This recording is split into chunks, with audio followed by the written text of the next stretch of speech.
हार्दिक स्वागत है सबका।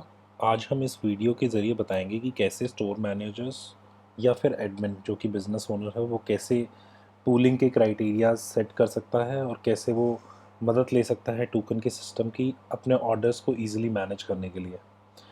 तो मैं जल्दी से आपको दिखाऊंगा कि मेरे पास 3 टास्क हैं। मैं आपको दिखाता हूँ। अगर मैं इनको एजेंट्स को असाइन करता हूँ तो एजेंट्स के एंड पे पूल्ड और नॉन पूल्ड टास्क कैसे दिखेंगे। फिर हम दिखाएंगे कि कैसे स्टोर मैनेजर्स अपनी कॉन्फ़िगरेशन सेट कर सकते हैं ताकि ताकि किसी यूज़र के एक्सपीरियंस में ख़राबी ना आए।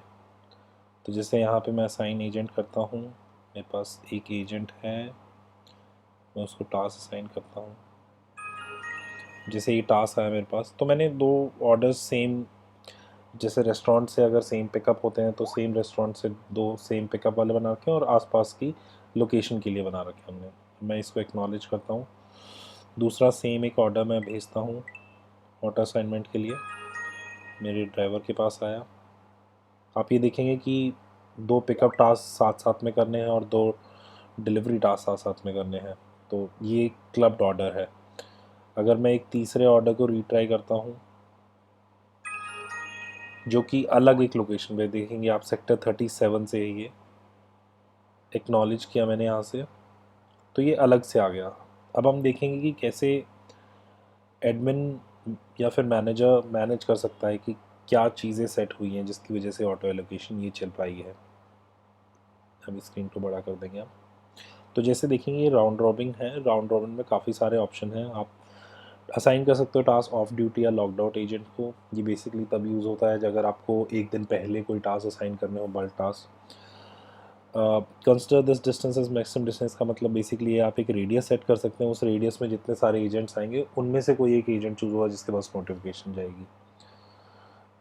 शॉर्टेस्ट टाइम का बेसिकली मतलब ये है कि एजेंट का जो ईटीए है, total ETA, for example agent किसी एक लोकेशन पे उसे स्टोर पे जाना है, कोई ऑर्डर पिक करने और उसको डिलीवर करना है, तो उसका टोटल जो ईटीए है वो सबसे कम होना चाहिए सारे एजेंट्स में। अब priority to idle agents basically है, आइडल एजेंट्स वो होते हैं जिनके पास जो काफ़ी देर से ऑनलाइन है बट उनके पास कोई टास्क नहीं है, वो कोई टास्क कर नहीं रहे हैं। अब इससे ना सिस्टम में ये फ़ायदा होता है कि सिस्टम किसी को भी खाली नहीं रहने देता है, सबका बेटर यूटिलाइजेशन करना चाहता है। तो इस चीज़ से आप ये सेट कर सकते हैं। अब आगे अगर मैं जानूँगा टास्क एलोकेशन प्रायोरिटी आप डिफ़ॉल्ट कर सकते हैं या फिर कर सकते हैं कि कैप्टिव एजेंट को फर्स्ट एंड फ्रीलांसर को बाद में। फिर आप मैक्सिमम टास्क कितने अलाउ कर सकते हैं एजेंट्स को। रेडियस जैसे मैंने आपको बताया, आप रेडियस सेट कर सकते हैं। आ, और की और आप सेट कर सकते हैं कि एलोकेशन टाइम कब स्टार्ट हो, ऑटो एलोकेशन कब चले, कितनी देर पर पहले चले टास्क से, जभी के जभी चले, नहीं चले। अब रेडियस आप यहाँ पे डिफाइन कर सकते हैं कि जो बेसिकली आपके क्लब्ड होने हैं ऑर्डर्स, तो पिकअप पिकअप टास्क में आपस में कितना डिस्टेंस होना चाहिए। जैसे यहाँ पे 15 मीटर डिफाइंड है, तो बेसिकली एक स्टोर का रेडियस जो कि है, तो स्टोर का रेडियस तो बेसिकली अगर सेम स्टोर सेलेक्टेड होगा या सेम एक रेस्टोरेंट सेलेक्टेड होगा तभी वो लोग टास्क पुल हो पाएंगे। वेटिंग टाइम, तो वेटिंग टाइम का बेसिकली मकसद ये है कि जैसे अगर एक ऑर्डर तैयार हो रहा है, मेरा एजेंट रेस्टोरेंट पे खड़ा है एंड तभी के तभी दूसरा ऑर्डर आ जाता है और वो 4 मिनट के अंदर अंदर है, तो यहाँ पे वेटिंग टाइम कंसिडर होगा और वो दोनों ऑर्डर्स पूल हो जाएंगे। Waiting time for delivery task, same ये डिलीवरी टास्क के लिए है कि 5 मिनट का फ़र्क हो आपस में कि 5 मिनट डिलीवरी में, तब वो पूल हो जाएंगे। अगर ये SLAs मीट नहीं होते हैं तो सिस्टम उन्हें पूल नहीं करेगा।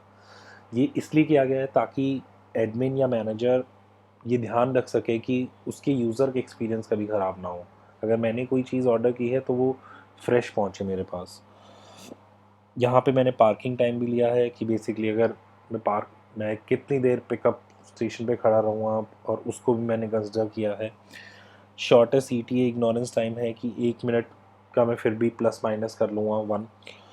शॉर्टेस्ट टाइम SLA अब इसका 22 मिनट्स है, तो ये SLA आप डिफ़ाइन कर सकते हैं कि कितना SLA में आप डिलीवर करते हैं नॉर्मली फूड।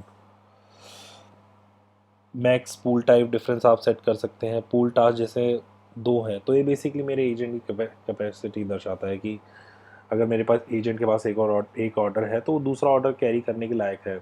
नहीं तो अगर उसके पास बल्क ऑर्डर है, जैसे कि कुछ केसेस में होता है, तो फिर मैनेजर या एडमिन अपने आप डील कर सकता है कि चलो ठीक है, आपके पास एक बल्ट ऑर्डर है, आप ऑटो कैंसिल सेटिंग्स भी अप्लाई कर सकते हैं। कई केसेस में क्या होता है कि जैसे भारी बरसात के कारण एजेंट्स अवेलेबल नहीं होते या ड्राइवर्स अवेलेबल नहीं होते, तो मैनेजर्स इस फंक्शन का यूज़ करके बेसिकली क्या कर सकते हैं, अगर किसी कस्टमर की रिक्वेस्ट आई है लेकिन कोई भी एजेंट असाइन नहीं हो पा रहा है कुछ टाइम के लिए, जैसे 15 मिनट हो गए, 30 मिनट हो गए, तो वो ऑर्डर डिलीवर नहीं हो पाएगा सर्विसेज के कारण, तो वहाँ पे सिस्टम अपने आप से ऑटो कैंसिल कर सकता है उस टास्क को।